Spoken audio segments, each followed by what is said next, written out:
Hola amigos, bienvenidos a esta edición de día lunes 19 de octubre. Ayer se cumplió un año desde el día en que se inició el batifondo que todos conocemos, lo que algunos llaman el estallido social, lo que yo y otros llaman insurrección. Y se suponía que había que conmemorarlo, celebrarlo, conmemorar qué cosa específicamente y quiénes. Bueno, para algunos, para mí y otros chilenos, no hay nada que celebrar. Fue el comienzo de un proceso que no está bien aspectado, que conduce, según algunos creen, a un mejor país en el futuro, ojalá fuera así, y otros creemos, o estamos convencidos de hecho, que esto no es un buen camino, que se ha probado en otras oportunidades, estos cambios, estos asaltos al poder, estos procesos revolucionarios, como lo vine advirtiendo hacía tanto tiempo. Pero por supuesto los que formaron parte de ese proceso, los que se sumaron, los que se subieron al vagón de cola, o los que lo aplaudieron desde sus casas sin molestarse en salir a las calles, a marchar y todo eso, lo consideran algo digno de ser celebrado. La prensa incluso el oficialismo lo bautizó el estallido social. Supuestamente, y esa es la mitología fundacional de todo este proceso, de lo cual doy una detallada explicación en mi libro Insurrección. La mitología insurreccional es aquello que explica, entre comillas, que ofrece una narrativa explicatoria, supuestamente, de ciertos acontecimientos, narrativa que está armada en función de los intereses de quienes escriben esa narrativa. En esa mitología fundacional, eventos obviamente organizados, como era, por ejemplo, y basta con uno, la quema simultánea de muchas estaciones de metro por grupos de gente usando acelerantes. Eso no fue, evidentemente, una acción espontánea. La gente justo ese día, a la misma hora, salieron a la calle y justo todos tenían toneladas de acelerantes. Y entonces la tesis del estallido social es y siempre será un mito fundacional. Para los que incluso aplaudieron eso, y no digo los que formaron parte porque ellos saben mejor que nadie que el asunto estaba organizado desde hacía meses, los que vieron el asunto desde fuera, esos ciudadanos que vieron todo esto desde sus casas en la televisión, probablemente muchos de ellos se sospechan que estas cosas no son producto de un fenómeno espontáneo, sino que fue organizado, que hay alguien que disparó, que apretó el gatillo, digamos. Pero de todas formas, de todas maneras, yo creo que esa es la postura de gran parte de los que están en la izquierda. De todas maneras, les parece bien que haya ocurrido así, porque de esa forma se dio el disparo de partida del proceso revolucionario ya físico, ya no solamente como en la etapa previa había sido la demolición a lo largo de un proceso de años de los valores, de la credibilidad del sistema, de sus instituciones, un proceso que incluso llegó al extremo, que continúa hasta el día de hoy, algunos lo quieren convertir en ley, de adoctrinamiento masivo de cabros chicos, cabros de preparatoria, de primaria. Se dio el disparo inicial para el proceso real, en las calles, que luego conduciría, como todos sabemos, y muy rápidamente a la rendición del gobierno. Y esas personas saben perfectamente que esta cosa, por supuesto, fue organizada, no podía ser de otra manera. Pensar de otra manera se demuestra cero inteligencia. Pero dicen, ok, fue iniciado, las cosas tienen que iniciarlas alguien, pero está bien que se iniciaran porque este proceso es bueno, es necesario para Chile. Y esas personas supongo que son las que están en la onda de la conmemoración. Voy a entrar más adelante a ver un poco más acerca de los eventos conmemorativos que se produjeron precisamente ayer domingo. Mientras tanto, y antes de llegar a eso, les digo que el presidente Piñera y el ministro Blumel 2.0, o sea, el señor Pérez, se reunieron para monitorear las manifestaciones que se fueran produciendo en el día. Monitorear. Ustedes saben que uno monitorea, no solo cuando ve cómo va desarrollándose un fenómeno, sino que tiene capacidad y voluntad para corregirlo si ese proceso empieza a salirse de sus carriles. El monitoreo implica una capacidad y una voluntad de algún control, cosa que el gobierno carece. O sea que no hay ni un monitoreo, hay una observación, una contemplación tan impotente como la de cualquier vecino viendo imágenes suministradas amablemente por la televisión, que esas cosas sí que las cubre los eventos del día domingo. Y luego el presidente hizo una distinción de una gran importancia teórica para las ciencias humanas. Dijo, hay que distinguir entre los manifestantes pacíficos de los violentos.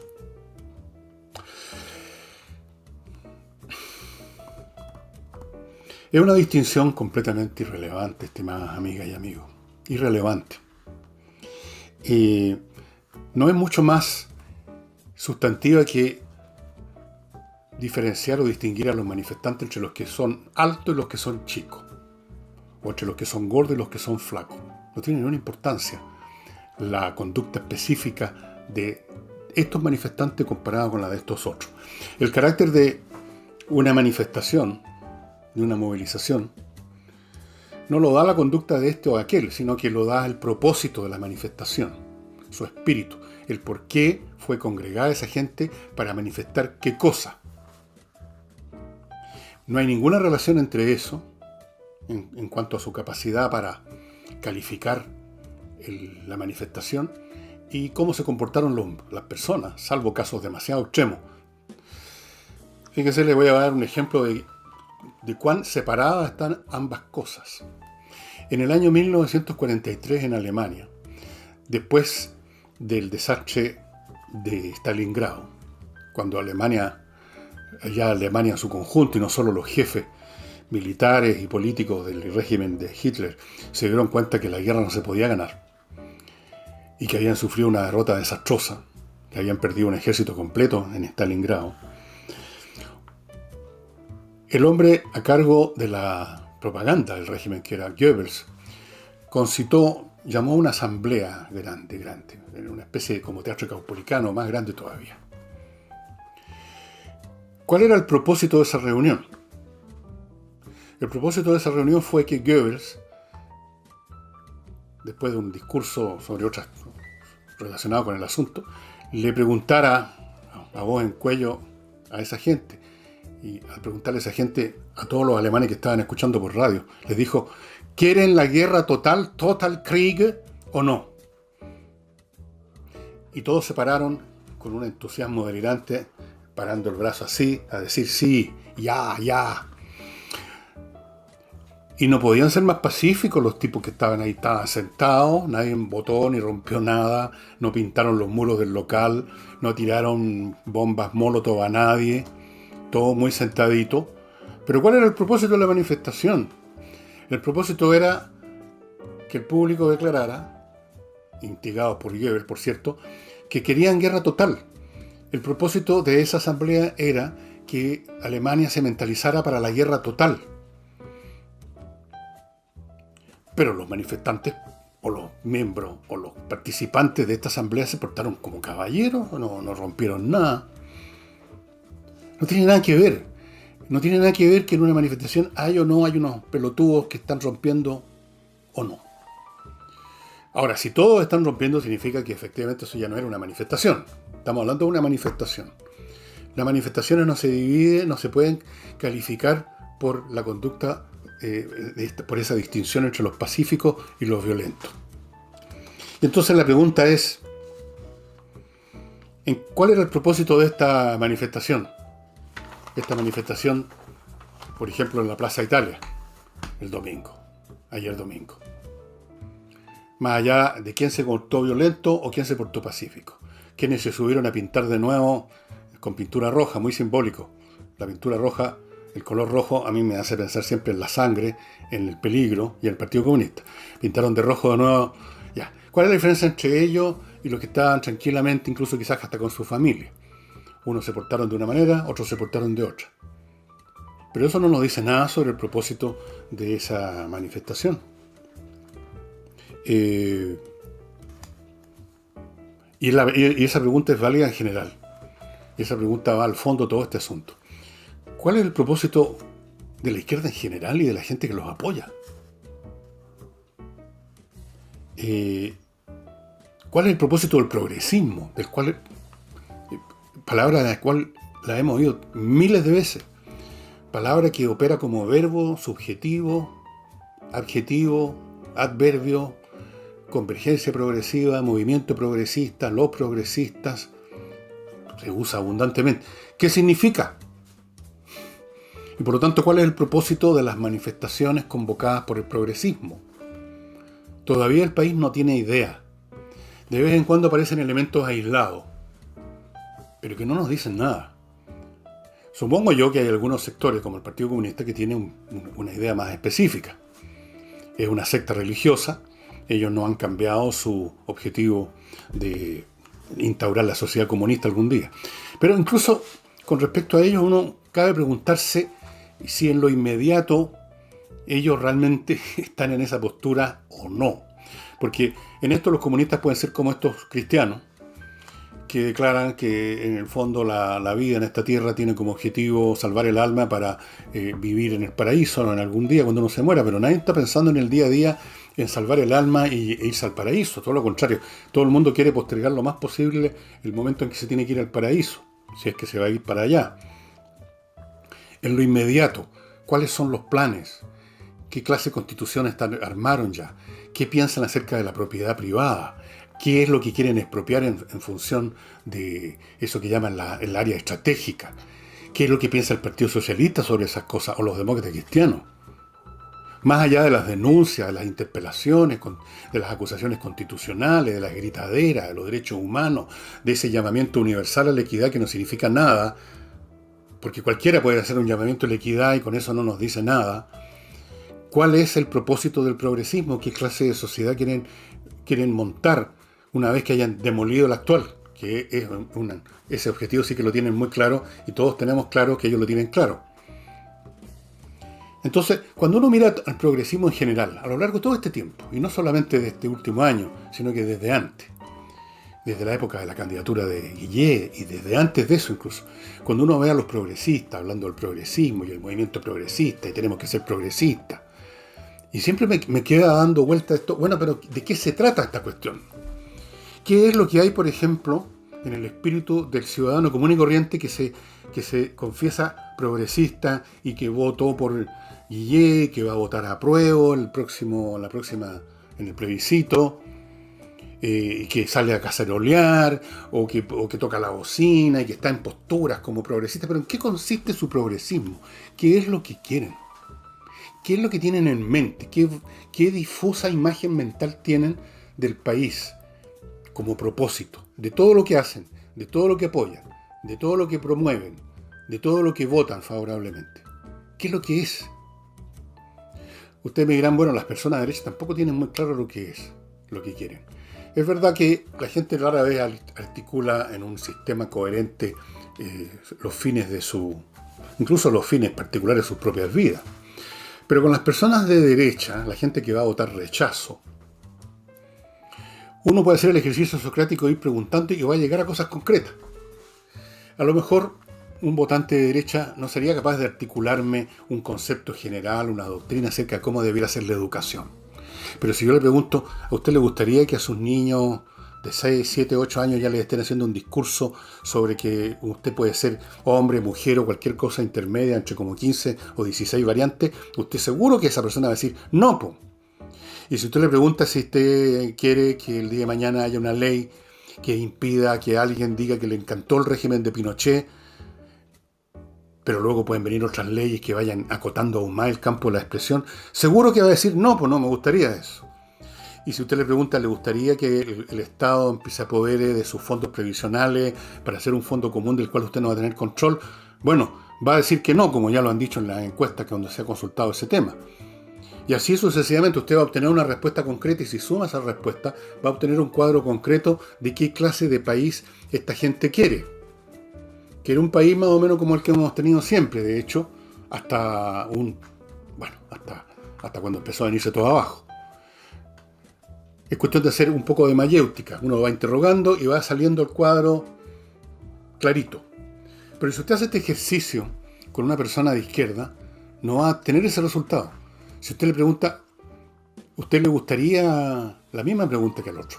¿A usted le gustaría que a un niño de 7 o 8 años llegara una señora delirante a decirle que que los sexos son variables, que uno escoge como en el supermercado el sexo que quiere ser y que aún a los 7 o 8 años tiene derecho, incluso legal, a que se le trate de una forma o de otra?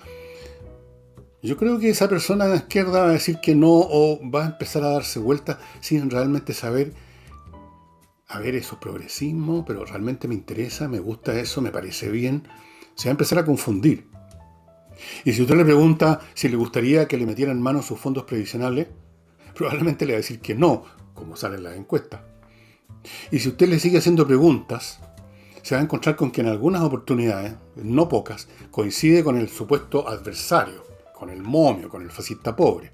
Y en otras no sabe, porque no hay claridad. Y este ejercicio ustedes lo podrían hacer incluso con políticos profesionales, con la gente que uno los ve, los escucha haciendo gárgaras con la palabra progresivo, y se encontraría con el mismo resultado.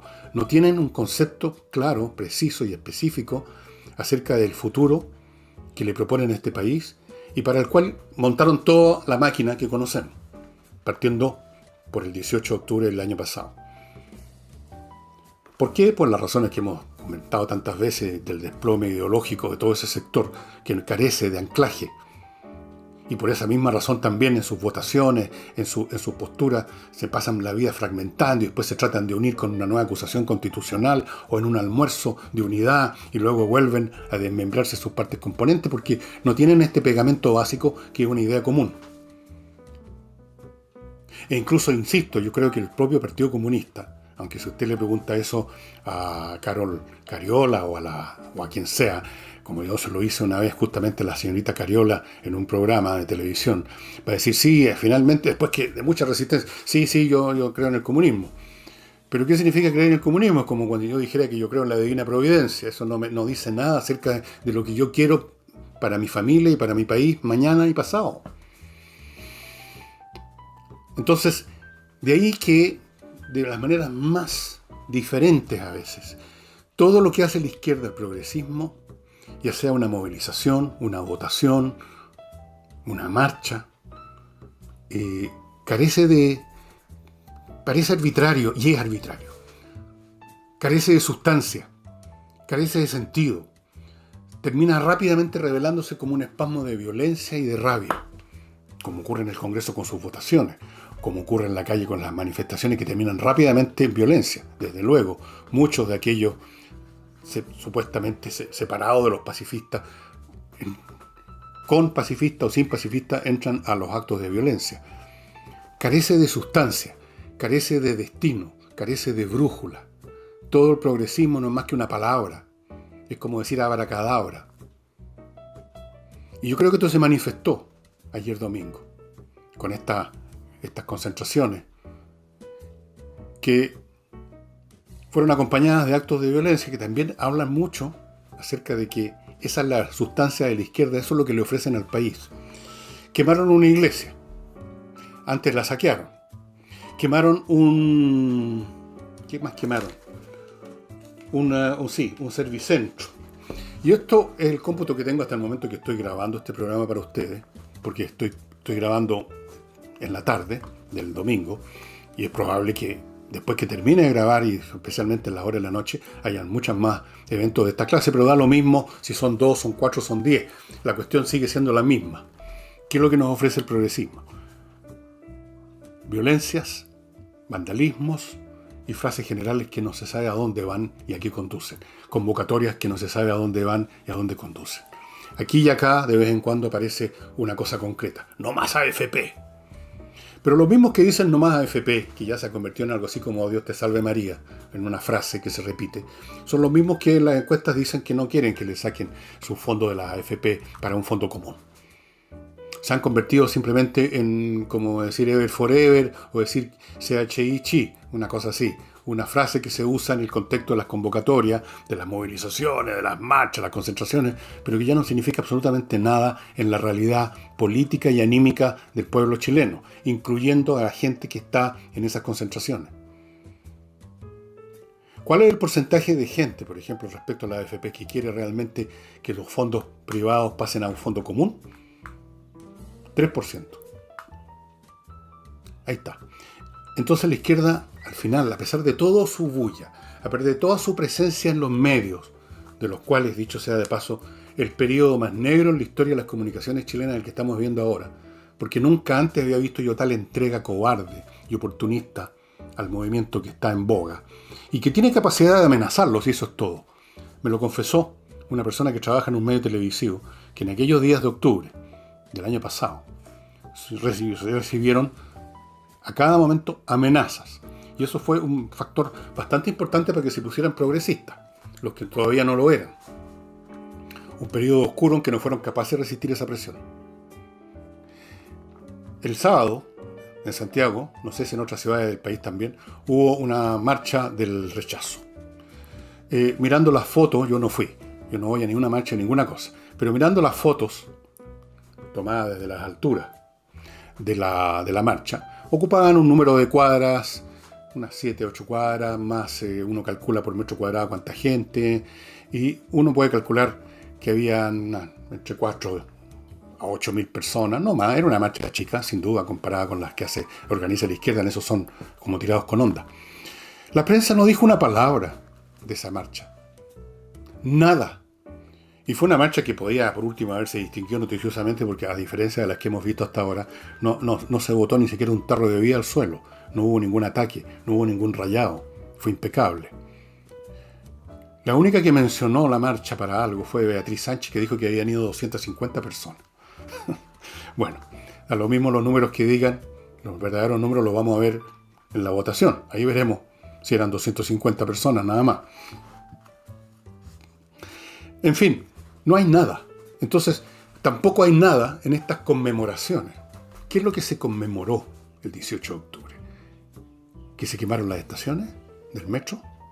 ¿Que le reventaron los negocios a infinidad de pequeños comerciantes? ¿Que vandalizaron supermercados? ¿Que destruyeron hasta peajes en la carretera? ¿Que agredieron a carabineros? ¿Qué es lo que están conmemorando? No hay nada.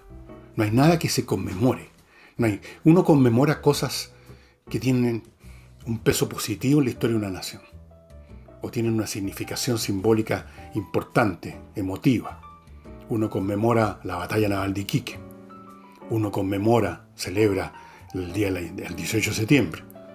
Pero conmemorar una explosión de vandalismo y también de bandidismo, de delincuencia, de destrucción, eso es lo que ofrece la izquierda. Y la palabrería de siempre sobre la equidad, el progresismo, los derechos humanos, que solo existen para ellos, para su gente, no para los demás. Así es que es una conmemoración de nada. Es una conmemoración vacía. Es una conmemoración que se limita a la destrucción, esta vez menor, porque hubo un intenso esfuerzo de los partidos de izquierda por disminuir lo más posible, por lo menos hasta esta hora que estoy grabando esto, pero quién sabe lo que está pasando en otro sector de la ciudad donde yo vivo, no tengo idea. Y eso es todo. Esa es la conmemoración. Pobre épica, bien pobre épica. Antes de continuar, amigos, permítanme hacer mi primer bloque comercial, que lo voy a partir con los abogados Salinas y Ojeda, que como ya les he contado, son especialistas en temas civiles. El bufete Salinas y Ojeda se especializó en tratar casos de litigios entre personas que no están vinculados con crímenes, o sea, no es derecho penal, ni temas tampoco vinculados con lo laboral. Esto es temas civiles que son, por lo demás, la mayor parte de aquellos que tienen que enfrentar personas normales. Herencias, cuestiones de contrato con otra persona, divorcio, la tuición del niño, millones de cosas, el arrendatario que no se quiere ir, o sea, litigios civiles hay por montones. Y cuando usted tiene uno y va a enfrentarse a un juez y puede perder todo, o puede perder mucho, desde luego perder plata, lo que más conviene es ir con expertos. Salinas y Ojeda, estimados amigos, salinasyojeda.cl es el lugar al cual ustedes tienen que entrar si se encuentran en esa situación.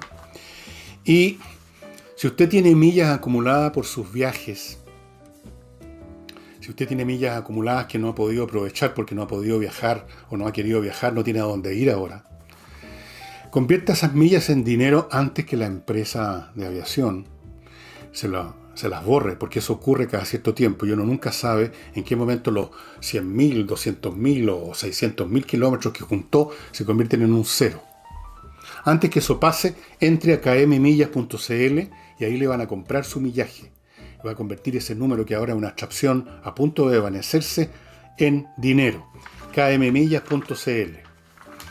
Y otro servicio en la red, como cada vez hay más en nuestro país y en todas partes, para que usted se evite la diligencia latera, pesada, larga, de ir personalmente a una notaría, es el servicio que le presta notariospress.cl. Usted, en vez de ir a la notaría, vaya frente a su computador, lo prende, entra al sitio notariospress.cl y ahí tiene casi todo listo. Usted escribe ahí el papel que necesita. Le van a pedir, en la misma página van a ir apareciendo los diálogos, como se llaman, los espacios para que usted lo llene con los datos que se requieren para ese papel. Terminado ese proceso, con lo cual el documento va a estar lleno, le van a pedir que pague. Paga usted con la tarjeta y listo. Esa información va a ir a dar a la notaría más cercana a su casa, lo van a llamar, le van a decir vaya mañana a tal hora, y eso es todo. Usted llega y en 2-3 minutos tiene el papel en sus manos porque ya lo firmó el notario, usted ya lo pagó, tiene que firmarlo a la notaría, eso es una exigencia, pero 2 minutos, firmar, retirar un papel, 2-3 minutos, en vez de estar horas instalado esperando que lo atiendan. Notariospress.cl, estimados amigos.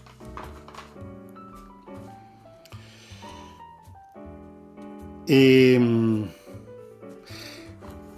relación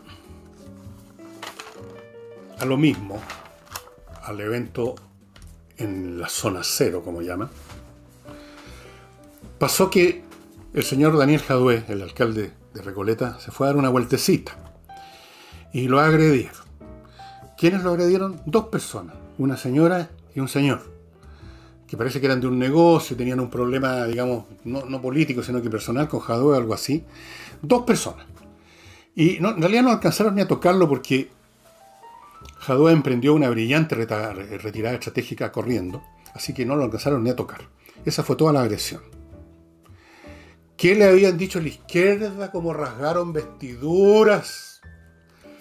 ¡Qué horror que ataquen hacia la gente! ¡Qué intolerancia! No podemos permitir estas manifestaciones de violencia. Jadue quedó intacto. Como les digo, no alcanzaron, quizás le alcanzaron a dar un empujón, supongo. Seguramente le dijeron algunos insultos. Pero como él tuvo esa retirada estratégica perfecta, no pasó más. ¿Qué más podía pasar? Además, un lote de gente, el mismo lo contó, se puso a defenderlo, o sea, tenía su propio bodyguard ahí disponible. La izquierda se subió por las paredes. El ataque inicuo contra Jadue. No se puede tolerar la violencia. ¿A dónde vamos a llegar? Incluso Gabriel Boric, que le encanta saltar frases que él cree que son palmálmonas, dijo: le doy todo mi apoyo a Daniel, así en lo personal, porque son todos como de un club, de una familia, de la misma barra brava. Le doy todo mi apoyo a Daniel, a la Beatriz Sánchez, supongo, a las mujeres de oposición, a todos quienes ahí se incluyó en el lote de los mártires, nos hemos debido enfrentar a las agresiones por no ser espejo de otros. Qué curioso que este hombre, preocupado por las lesiones que no recibió Jadue, por los ataques que no recibió Jadue realmente, por lo mismo que pasó alguna vez con Bea, que creo que la insultaron en alguna parte o algo así, eso fue todo. Las mujeres de oposición, por supuesto. No apareció mencionado en ninguna parte en esta frase de Boric. No le dio todo su apoyo a los camioneros que les han quemado su propiedad. No le dio su apoyo a los familiares del señor Gana, que lo quemaron vivo entre un camión. No le dio su apoyo a la familia de la niñita que le dispararon en la espalda en la zona de la Araucanía. No le dio el apoyo a los comerciantes de ahí mismo, de la zona cero, que han perdido sus negocios, que están en la ruina por las agresiones que han sufrido, y no meramente unos insultos, sino que les han destruido su negocio. Tampoco manifestó su apoyo a los habitantes, a los vecinos del sector? A nadie. Los únicos chilenos que le interesan al señor Boric, por estas agresiones espantosas, ustedes ven que Daniel Juárez tuvieron que llevarlo a un hospital, creo, para las enormes lesiones que recibió. A él le interesa Daniel Jadue, Beatriz Sánchez, las mujeres de oposición. El resto del país se puede ir a la cresta. El resto del país que realmente ha sufrido agresiones físicas de sus vidas, en sus familias, en sus casas, en sus negocios, en sus vehículos, esos ni se mencionan. Ni se mencionan. Esto es un monumento a la santurronería hipócrita del señor Boric. Increíble. Increíble a dónde hemos llegado, que Boric, que es un tipo que algo ha leído y que no es completamente, digamos, no está completamente desprovisto de inteligencia, aunque va hasta en buen camino, está bien encaminado para ese lado. ¿A qué hemos llegado? Que es incapaz de ver lo desproporcionado lo que está diciendo, dándole su apoyo, que no sé cuánto vale su apoyo, a personas que no les ha pasado nada básicamente, salvo recibir insultos. Y ni una palabra para los que sí han sufrido daños físicos, personales. ¿Para qué hablamos los muertos, a los cuales no puede darles ningún apoyo el señor Boric? Qué increíble el doble estándar.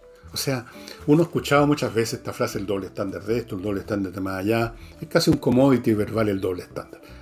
Pero hay que verlo en acción para percatarse realmente de lo terrible que es cuando se llega en una sociedad a que se vea, como dice la frase bíblica, la paja en el ojo ajeno y no se vea la viga en el propio. Hemos llegado a ese extremo.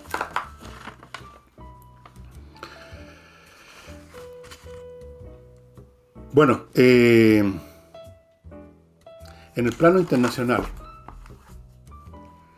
y dejo en suspenso a los chilenos porque, quién sabe, en el curso de las horas que me restan desde domingo a mí, quién sabe qué más va a ocurrir.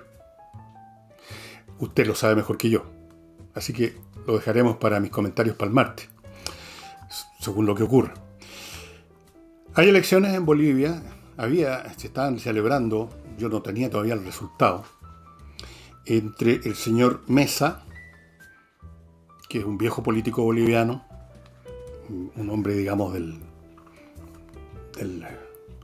la vieja guardia política boliviana, y un señor Arce, que es la marioneta del tipo que está exiliado en Argentina, ¿no? Este hombre que quería hacerse votar por cuarta o quinta vez seguida en las elecciones bolivianas, quería votar una constitución que le permitiera nuevamente ir a unas elecciones, y le dijeron que no, hasta aquí nomás llegamos, compadre, así que se tuvo que ir primero a México, ahora está en Argentina. Vamos a ver qué pasa con el pueblo boliviano. Yo no, para serle franco, si hay algún boliviano que me está escuchando viendo este programa, lamento decirle que no conozco muchos más detalles, no he seguido la política, no puedo estar en todo boliviana, pero supongo yo que aquí, aunque las opciones no son muy brillantes, digamos, aquí el pueblo boliviano tenía la opción de por lo menos deshacerse de esta criatura, del personaje que tuvieron como reyesuelo en Bolivia durante tantos años. Pero en una de esas van a elegir a Arce. Y eso me va a demostrar a mí por lo menos, no sé si a usted, qué terrible es que la democracia, que es el menos malo de los sistemas, como decía Churchill, pero para nada un buen sistema, pone los destinos de una entera sociedad en manos de masas de gente que muchas veces no saben ni dónde están parados. Eso es. Y capaz que elijan a Arce. Y vean lo que pasa en Argentina. Ayer domingo se celebró el Día del Peronismo. Yo no sé qué es lo que se celebra en ese país que ha sido víctima del peronismo. El Día del Peronismo. ¿Qué es lo que celebran? ¿Y cuál es el elemento específico? ¿Que exista simplemente el peronismo? ¿O hay algo más? Si hay algún amigo argentino que está viendo este programa, yo encantado, estoy esperando que me mande su mail a contacto@elvillegas.cl, contacto@elvillegas.cl. Pero este señor Fernández, el presidente de Argentina, dijo una cosa bastante curiosa, o si ustedes quieren, que se presta a muchas interpretaciones. Dijo estamos en un punto de inflexión para llamar a la reflexión. Como ustedes saben, un punto de inflexión es un punto donde una trayectoria que tiene más o menos una previsible curva, una previsible dirección, cambia bruscamente de dirección. Un punto de inflexión. Iba para acá y empieza a ir para allá. Es un concepto de cálculo, del cálculo de matemática. Y luego, un cambio de dirección. Y luego dice, este es el momento para llamar a la reflexión. ¿Qué quiere decir con todo esto? Yo creo que quiere decir que Argentina está en tan mala situación económica y sanitaria, y hay tanta resistencia, se han armado ya tantas marchas en Argentina, multitudinarias, lo que llaman banderazos, creo, contra su gobierno. Está en la situación financiera de Argentina que ya no le quedan dólares para poder seguir funcionando, porque las empresas funcionan importando insumos que se pagan con dólares, por ejemplo. Es tal el desbarajuste que supongo yo que Fernández está de algún modo sinuoso, vago, preparando el terreno para algún tipo de intento de acuerdo político más grande, más amplio, aunque yo no sé qué otra cosa puede abarcar más allá del peronismo, porque el peronismo en Argentina lo abarca prácticamente todo, es como un pulpo, pero a diferencia de los pulpos, tiene muchos más brazos, tentáculos. ¿Qué está preparando? ¿Para qué está preparando el pueblo argentino? ¿Para decirle qué? ¿Cuál va a ser la reflexión que va a hacer Fernández? Más bien dicho. Sino a invitar a reflexionar a los argentinos. A lo más invitará a reflexionar a 2 o 3 políticos de otro bando, de los pequeños bandos que existen como oposición al peronismo. O alguna otra facción del peronismo que no está ahora en el gobierno. O sea, en otras palabras, a otro grupo de la mafia, a Frank Nitti, para que se ponga de acuerdo con Al Capone. Una cosa así. Porque la situación en Argentina es completamente insostenible. O sea, cuando digo insostenible quiero decir de que en el transcurso de días, de semanas, van a suceder cosas muy serias en Argentina. Eso se los doy firmado en este minuto, aquí y ahora.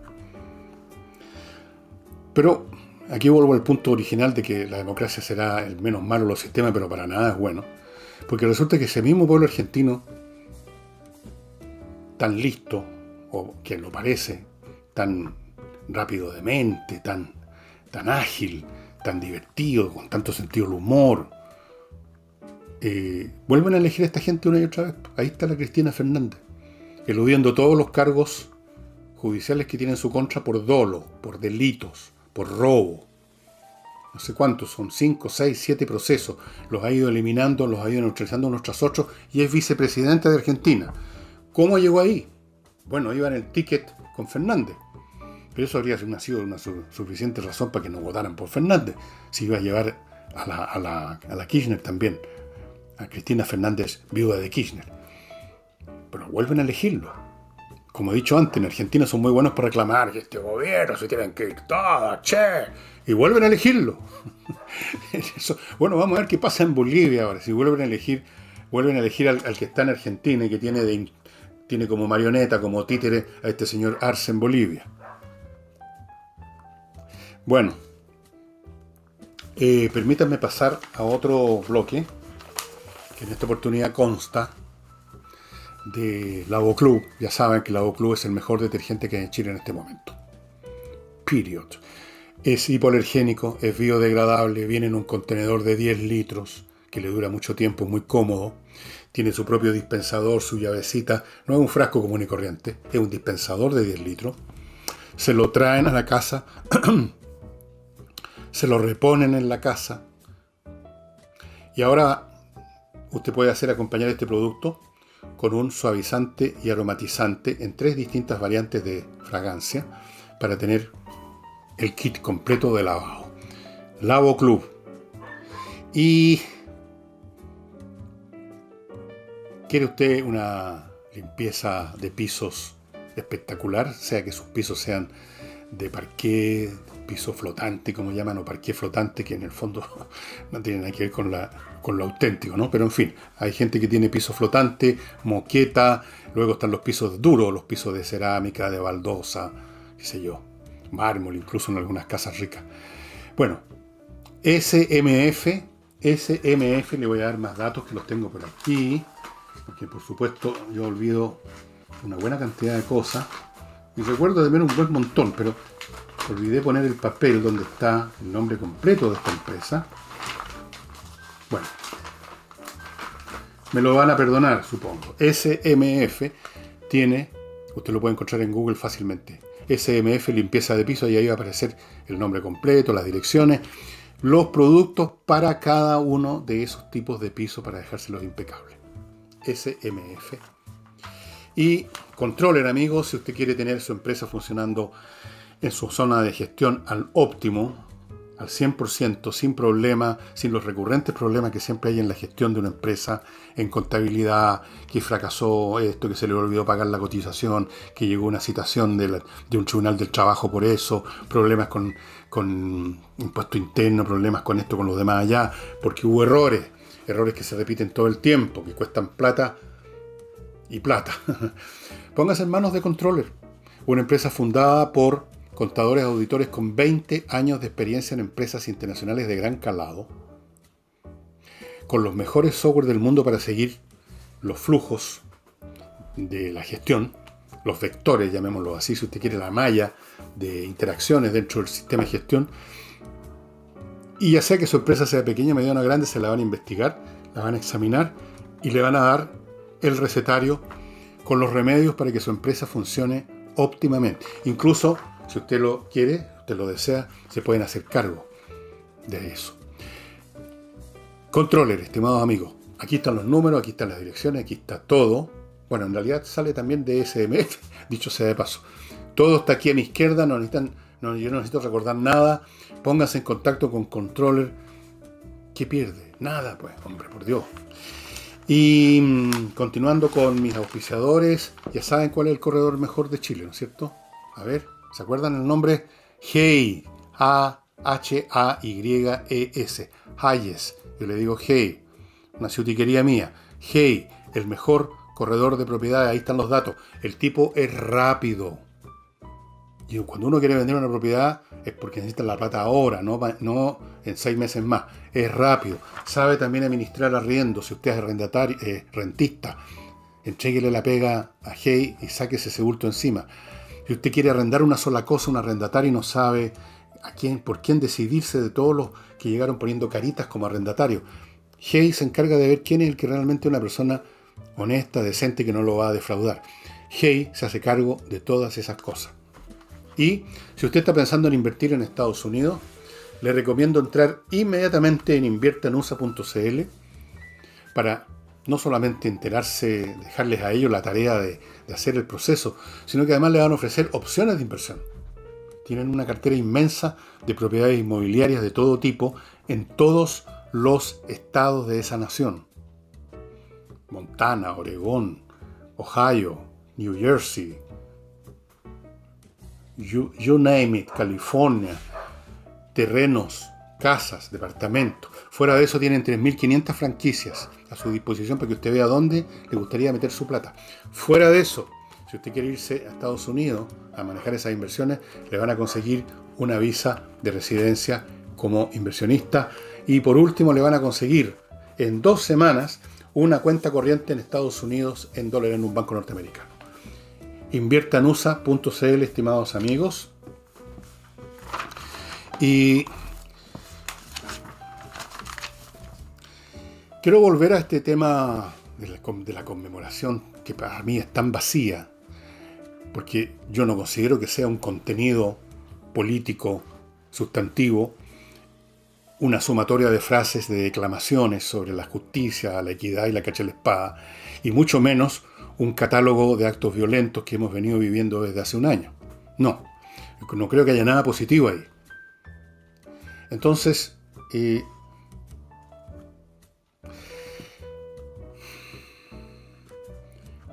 vamos a hacer? Se pregunta uno. ¿Cuál es el camino? He leído por ahí algunos columnistas de prensa que analizan, como yo estoy haciendo aquí, el tema de la conmemoración. Columnistas de diarios grandes, estos diarios que no han visto no ven nada de lo que ya no quieren ver por oportunismo, por miedo, porque los amenazaron. Pero tienen estos columnistas, que son también bastante cuidadosos. Y algunos de ellos, todos ellos prácticamente, utilizan el análisis, que es un análisis hasta por ahí nomás, porque usan ciertos conceptos, frases, palabras como fichas, ¿no? Como fichas de un juego que uno no las examina las fichas, uno simplemente las pone en una casilla o las pone en otra, pero las fichas en sí mismas no son examinadas.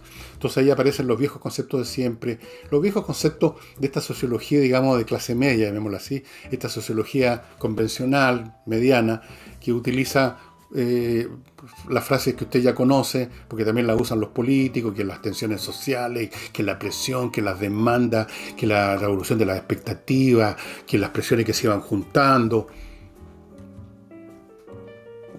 Y bueno, está bien, pero hay que examinar un poquito más, hay que jugar, hay que darle otra vueltecita, ¿no? Hay que pensar unos 5 o 6 plays más adelante, no quedarse simplemente con eso. Pero uno de ellos, por lo menos, tuvo a bien hacer algo que es obvio, bastante obvio en el sentido de concentrar su examen, no sé si llamarlo análisis, en la persona del presidente de la República, que no habría sabido, en lo que a él le tocó, manejar las situaciones que se están viviendo. Por supuesto, las situaciones que se están viviendo para este columnista es, una vez más, esta ficha no analizada que se llama explosión social. Eso ya se convirtió en mito fundacional. Pero, dejando de lado eso, aquí también hemos visto el tema de la responsabilidad del gobierno, la cobardía, de cómo se entregaron. Bueno, resulta que don Sebastián Piñera, obviamente, que tiene un papel en todo esto, él fue el que decidió no recurrir a otros métodos para parar la insurrección. Es decir, no actuó como político, actuó como lo que es. Sebastián Piñera es un administrador. Si este país fuera una empresa en la que está todo fijo, no hay ningún problema, nadie va a hacer una revolución dentro de la empresa, usted puede echar a alguien si es ineficiente de una empresa, pero usted no puede echar a un ciudadano de un país. Usted no puede cambiarlo, no puede sacarlo de en medio. Un país un poco como es la administración pública, son inamovibles. Entonces, para gestionar es bueno, muy bueno. Si se tratara solo de administrar, es el mejor presidente imaginable, mejor que cualquier otro. Recordemos el tema de los 33, él gestionó muy bien todo lo que había que hacer, es muy bueno. Pero el presidente tiene que ser primero que nada un político, y un político es una persona que tiene que tener pelotas para tomar decisiones duras, que pueden costarle caro a él. Ahora, si uno no está dispuesto, como dicen los gringos, si uno no resiste el calor, uno no entra a la cocina. Si uno no resiste las presiones, que pueden significarle un costo personal tremendo, uno no aspira a la presidencia de la República. Yo creo que Sebastián Piñera, que a mí personalmente me cae bien, sí, creo que es un hombre muy inteligente, muy eficiente, pero no tiene lo que se necesita para ser presidente, porque no es político, o en todo caso no es un estadista. Y en grandes crisis un país necesita algo más que los políticos practicones del montón, los mediocres, los buenos para joder, para la cosa chica. Uno necesita a alguien, digamos, para poner un ejemplo, un Abraham Lincoln, tipos que son capaces de tomar decisiones tremendas porque son necesarias. O necesita un Winston Churchill, que tuvo que tomar una decisión tremenda cuando había una tremenda presión dentro de la clase del círculo político británico, encabezado por Lord Halifax, para rendirse ante los alemanes. Y fue Winston Churchill el que les dijo: jamás nos vamos a rendir. Se necesitan tener pelotas para eso. Se necesita ser un estadista, se necesita tener una visión a largo alcance. La gestión se la deja uno al administrador, al administrativo. Si no es bueno, pone otro. Pero la visión y el valor, sobre todo el valor. Y el gobierno careció de valor. El gobierno debió haber parado esa insurrección allí cuando comenzó, usando todos los recursos de fuerza necesarios, totalmente legales en ese caso. Pero aparentemente el presidente prefirió privilegiar su papel en la historia. ¿Qué van a decir de mí en el futuro? ¿Qué va a decir de mí los progresistas? ¿Qué va a pasar con mis negocios si me hacen una especie de funa comercial en todo el mundo? Porque yo me porté duro, con estos energúmenos que vinieron a destruir el país. Pero si él mismo lo dijo en el primer discurso, ¿se acuerdan? Cuando dijo, nuestro país está en guerra contra un enemigo implacable. Lo recuerdo en mi libro Insurrecciones, parto con eso. ¿Y después qué pasó con el enemigo implacable? Se rindió ante el enemigo implacable. Bueno, para rendirse no se necesita un gran estadista. Cualquiera se rinde. Es para seguir peleando que se necesita un gran estadista. Es para decir, we'll never surrender, jamás nos vamos a rendir, que se necesita un estadista. Para aceptar, como hizo Lincoln, que para evitar que el país se dividiera en dos, había que usar fuerza militar contra el sur. Para eso se necesita ser un estadista. Se necesita ser un estadista. Se necesita ser una persona que mira más lejos. O como un Charles de Gaulle, cuando decidió que Francia tenía que dejar caer a Argelia nomás, que no podía seguir manteniéndolo, a pesar de que no era una colonia para Francia, era un departamento de Francia, era como una provincia de Francia. Pero existía este movimiento muy sangriento, que le había costado muchas vidas a los argelinos y a los franceses, y contra todo, incluyendo contra un intento de golpe militar que hubo contra Charles de Gaulle tomó esa decisión, fue valiente y tuvo visión de estadista. Los países de vez en cuando necesitan esas personas con esa visión de estadista. Lamentablemente, no siempre ese estadista está a la mano. Como estuvo en su momento Lincoln, estaba a la mano, había sido elegido presidente de Estados Unidos. Winston Churchill era un político de carrera, por así decirlo, en el establishment político inglés, estaba a mano. Charles de Gaulle estaba a mano. Aquí no había nadie a mano. Y entonces la gente eligió a Piñera, por su calidad de buen administrador y para evitar que el país cayera en las manos de Guillet y los demás, que son los que ahora finalmente igual se apoderaron del país de una forma o de otra y ahora pretenden hacerlo también constitucionalmente. Esa es la situación que tenemos. Pero, como he dicho siempre, todo al final, mientras no haya, no se produzca ya una situación en que estos grupos armados y estos energúmenos ya no les baste con amenazar a los diarios o con quemar un supermercado, sino que empiecen a ir más allá en su violencia.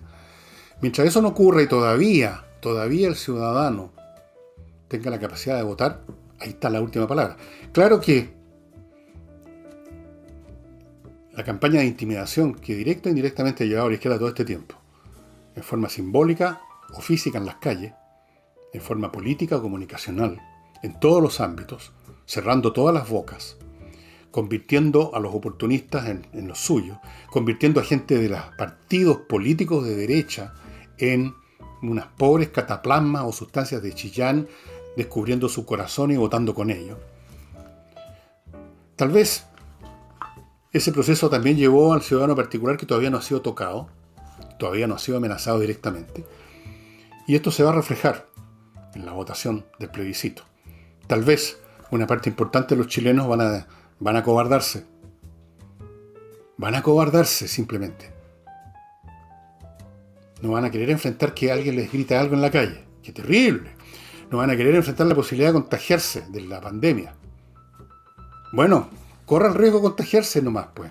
Si en eso consisten las grandes encrucijadas en que pasa una nación, en que somos sacados y tenemos que salir de la comodidad de nuestras casas. De eso consiste. En eso consiste, no se puede de otra forma. Y si usted, aún en situaciones de una encrucijada, privilegia su miedo personal, a veces un miedo a sombras nada más, porque no hemos llegado a ningún extremo todavía tipo Venezuela, aunque vamos para allá, pero no hemos llegado. Si usted le teme a las sombras, si usted le teme que alguien lo contagie, significa que usted es un cobarde nomás, y lo que le pase se lo va a merecer. Y ahora, estimados amigos, mi último bloque chiquitito, antes de pasar al libro que les quiero mostrar. La campaña Súmate a Descontaminar de Miclimo continúa en el sur de Chile para que la gente sustituya la chimenea, que es tan ineficiente y tan contaminante, por los equipos que instala Miclimo. Y continúa también en el sur la promoción de los 60 días. Usted compra el aparato o los aparatos y tiene 60 días para devolverlo por cualquier razón y le devuelven la plata. En Santiago y otras regiones del centro del país esta promoción no corre, pero todo lo demás es válido igual. No hay nada mejor que Climo, no necesita ninguna promoción usted. De hecho, los que se beneficien de la promoción no se van a beneficiar de ella porque nadie va a devolver los equipos. Nadie. Miclimo.com, estimados amigos. Y Pablo Tolosa, maestro internacional de ajedrez, un hombre muy habiloso, muy simpático, muy entretenido, muy divertido. Es el que creó el sitio espacioajedrez.com, donde pone a disposición de ustedes en ese espacio un montón, es un espacio obviamente en la red, un montón de temas ajedrecísticos súper interesantes.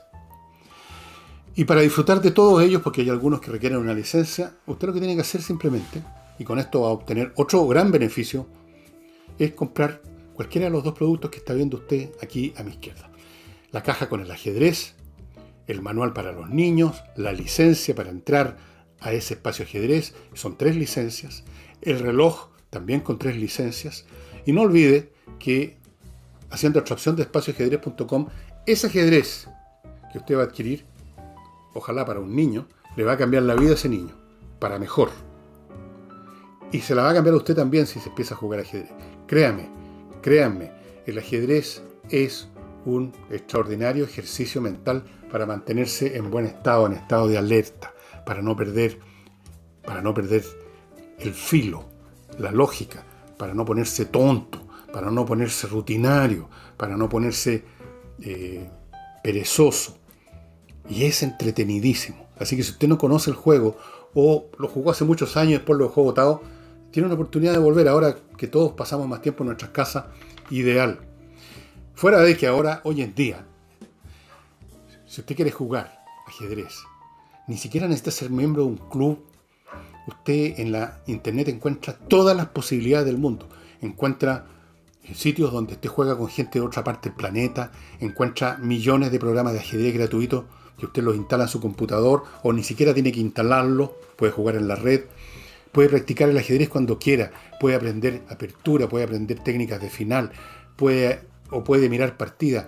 Es un océano de riquezas, de manera tal que entre ese mundo, entre a espacioajedrez.com, compre uno de los dos productos o los dos si quiere, los va a recibir muy rápido y va a entrar a ese mundo. Y el libro que les quiero mostrar tiene que ver, creo que se lo he mostrado alguna vez, pero no importa, con una guerra que yo le he mencionado en muchas oportunidades por muchas razones distintas o parecidas, que es la guerra del Peloponeso, que fue la guerra entre los atenienses y los espartanos, que se libró entre el año 431 y el 404 a.C., una guerra brutal, que es probablemente la primera gran guerra mundial de la historia, y por eso que este libro se llama Una guerra como ninguna otra, A War Like No Other, de un gran historiador militar americano, Victor Davis Hanson. El libro es lo más entretenido que hay, y les voy a leer el primer párrafo, que es del prólogo, y el libro empieza así, dice: en abril del año 404 a.C., el almirante espartano Lisandro finalmente condujo su vasta armada de barcos, repleta con más o menos 30.000 jubilosos marineros, al odiado puerto de Atenas en el Pireo para terminar la guerra del Peloponeso. Después de la destrucción de su flota imperial, de la flota imperial de Atenas, en la batalla de Egospotamis, en las aguas cerca de las costas de Asia Menor, en septiembre, la alguna vez espléndida ciudad de Atenas estaba ahora completamente indefensa. Cosas aún peores estaban por venir. Pronto iba a estar rodeada, rota, repleta de refugiados, muriéndose de hambre y cerca de una revolución. Tal final habría parecido completamente inconcebible simplemente 3 décadas antes, cuando un desafiante Pericles prometió la victoria. Pero ni los 80.000 atenienses que cayeron por la plaga al año siguiente de iniciarse esa guerra, ni los 500 barcos hundidos en Sicilia y en el Egeo, etcétera, etcétera, y ahí continúa la historia. Una guerra, bueno, la Primera Guerra Mundial alguna vez la llamaban la guerra para terminar con todas las guerras. ¿Se acuerdan? Por supuesto no terminó con ninguna guerra termina guerra, sino que empieza otra guerra. Esta es, en todo caso, verdaderamente la primera guerra en gran escala, donde participaron muchos agentes de la guerra, muchas ciudades. Participó a la distancia, financiando aquí y allá el imperio persa. Se combatió en distintas zonas. El teatro de operaciones fue más o menos grande, digamos por lo menos todo el este del Mediterráneo, en tierra, en mar, en aire no, pues no habían aviones. Y fue muy violenta. No solamente fue una guerra entre hoplitas, entre infantes de ambos lados, o de las distintas coaliciones, de las distintas ciudades, sino que se juntó, como ocurre con las grandes guerras, como ocurrió también con la Primera Guerra Mundial, con la Segunda Guerra Mundial, con todas las grandes guerras, se juntaron guerras internas, guerras civiles, matanzas, ajustes de cuenta, genocidio, de todo. Cuando uno lee este libro sobre la guerra del Peloponeso, cosa que uno también puede leer directamente en el libro de Tucídides de la guerra del Peloponeso, pero es bien entretenido leerla en esta versión. No es una traducción, es el análisis que hace este historiador de esa guerra. Uno se da cuenta, por Dios, que hay elementos comunes en estas guerras de gran calado en cuanto a sus causas, en cuanto a su desarrollo y en cuanto a sus consecuencias. Una guerra como ninguna otra está disponible. Yo la compré en Amazon, pero por supuesto puede estar en cualquier otra librería de la red. Y se los recomiendo, muy entretenido. David Hanson escribe muy bien, es muy claro, uno aprende mucha historia, aprende mucho de la naturaleza humana, aprende mucho de cómo son las guerras, aprende mucho de con qué facilidad el ser humano desemboca en la crueldad y en la brutalidad más increíble, incluso con el vecino. A War Like No Other.